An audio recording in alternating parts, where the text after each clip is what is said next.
Здравствуйте, представьтесь, пожалуйста. Идаят. Очень приятно, Идаят. Хочу вам задать вопрос. Что вы чувствовали, когда выехали из дома на зиарат? Увидеть все это хотелось, почувствовать, как все это было. Еще увидеть волос пророка, саллаллаху вассалям. Ой, И вы довольны тем, что вы увидели? да, даже очень. Что вам больше всего понравилось? Увидеть волос пророка, мамы, саллаллаху вассалям. А еще что, например, там есть кувшин Аиши, радаллаху анха. И остальные вещи. Хорошо. Какое дуа вы делали, когда проходили мимо реликвий пророка Мухаммада, алейхи саляту вассалям? Что вы просили?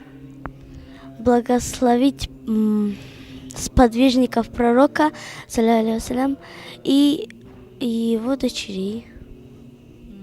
Спасибо большое. Я хочу вам пожелать, чтобы Всевышний Аллах принял ваш зиарат, чтобы Он принял все ваши молитвы, которые вы делали, находясь рядом с частичкой пророка Мухаммада, алейхиссаляту вассалям. Спасибо вам большое. Пожалуйста.